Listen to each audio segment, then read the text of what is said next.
Bien, nous retrouvons Denis pour une nouvelle vidéo sur guidedudo.com. Après avoir vu le massage de la région thoracique, cette fois-ci on va s'intéresser au massage de la région lombaire. Lombaire, oui. Denis, la différence, explique-nous déjà où ça se situe tout ça. Simplement, c'est anatomique, hein, la différence, on l'a déjà dit, mais au niveau du dos, on a le cou, les cervicales, jusqu'à la charnière cervico-dorsale. Ensuite, on a le dorsal jusqu'à la dernière dorsale qui est la 12e.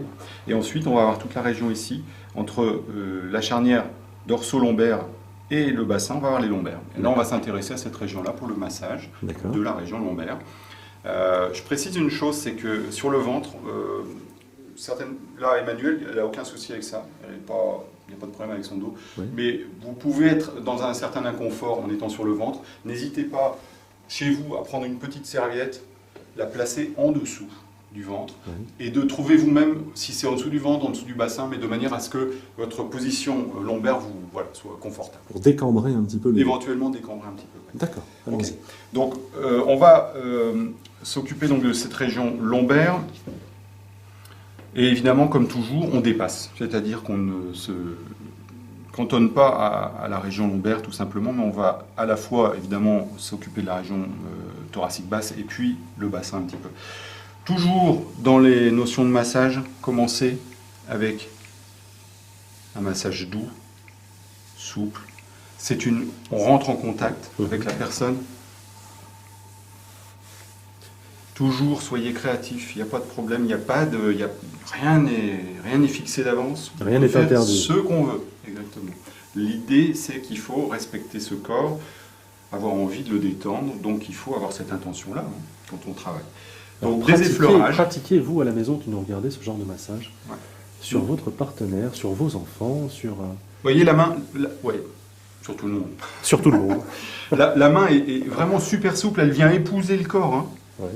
Et n'hésitez pas à déborder. C'est vraiment, de toute façon, j'imagine que peut-être là, on sectorise avec les différentes régions, mais vous ferez certainement un massage à votre partenaire qui sera global du corps, du dos. Mais là, on n'hésite pas à déborder, vraiment. Oui, là, on a découpé pour les besoins des vidéos pour que ça ne soit pas trop long, la région thoracique et la région lombaire.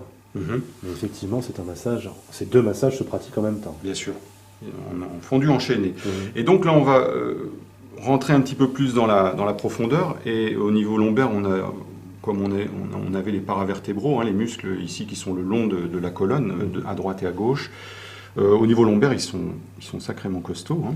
Donc on peut vraiment les prendre ici, vous voyez, entre pouce et index.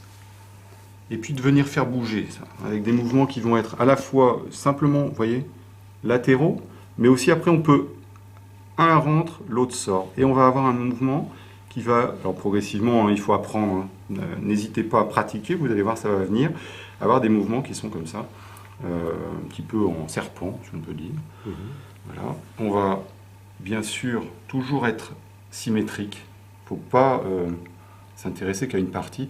N'hésitez pas à faire le tour de la table, si vous êtes plus à l'aise au départ, venez faire... le côté qui est en face de vous, puis tourner autour de la table et venir faire l'autre côté. Alors ça, c'est quand on n'a pas de table, bien évidemment, à la maison. On pratique ça au sol, sur le lit. Qu'est-ce qui est conseillé? Alors ça va être aussi, encore une fois, un peu à vous de le déterminer, parce que au sol, il y a des gens qui sont très à l'aise pour masser au sol. Pour la personne qui se fait masser, c'est pareil, évidemment, mais pour la personne qui masse, on peut être très à l'aise au sol en étant accroupi, et parfois on n'aime pas parce que justement on a le dos qui souffre. Donc ça peut être sur un lit. Parfois, ça peut être sur une table, j'allais dire... table de salle à manger classique. Exactement, où on vient mettre une grosse serviette ou un bout de mousse. D'accord.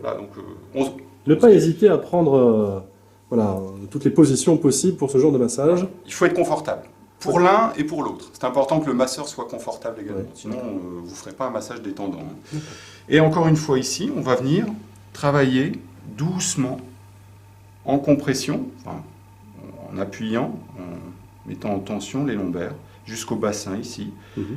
C'est vraiment de l'arrière vers l'avant, c'est des petites pressions. Il faut vraiment, encore une fois, écouter ce qui se passe comme réponse. Le corps donne quelle réponse quand j'appuie. Là, ici, et vous serez étonné de voir d'ailleurs qu'il y a des zones qui vont être très souples, d'autres beaucoup moins.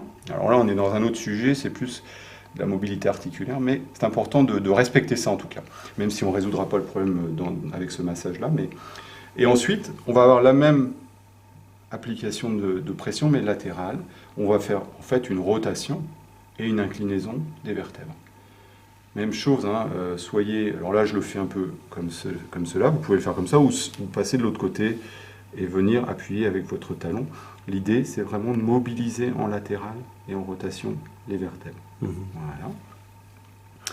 Là, pareil, pas de contre-indication particulière quand on a, je ne sais pas, un sujet à des... C'est toujours les mêmes, c'est-à-dire la contre-indication, je pense que c'est le lumbago, c'est la sciatique, c'est toutes ces pathologies douloureuses qui sont avec l'origine au niveau lombaire. Maintenant, on peut aussi essayer de détendre cette région quand il y a ces pathologies-là. C'est vraiment le patient qui va, enfin votre massé, votre compagnon, partenaire qui va pouvoir vous indiquer si c'est bénéfique ou pas. Et il faut être encore plus attentif quand il y a des douleurs, bien sûr, quand il y a un contexte douloureux. Voilà. Et puis donc, lorsqu'on a vraiment bien travaillé au niveau musculaire et un petit peu au niveau aussi articulaire, on revient vers la surface, tranquillement, toujours en étant assez large. Toujours pareil, 10 minutes, 15 minutes. Oui, c'est vraiment au feeling. Il n'y a pas de règle, on fait ça si, autant qu'on en a envie. Voilà, par contre, c'est sûr que c'est pas la peine de faire ça 2 minutes. Ouais. Bon, si, ça peut. On n'aura pas forcément un effet super profond si on va trop vite. D'accord. Voilà l'idée. J'ai l'impression qu'Emmanuel trouve ça agréable, certainement. Ah ouais. Bon. Tout va très bien. Et puis bon, manifestement, ce n'est pas difficile à pratiquer, on est d'accord? Non. Et puis c'est un plaisir. C'est un plaisir. Vraiment. Parfait. Bien, Denis, merci pour toutes ces informations. Et puis on se retrouve très très vite pour une nouvelle vidéo sur guidedudo.com. À très bientôt.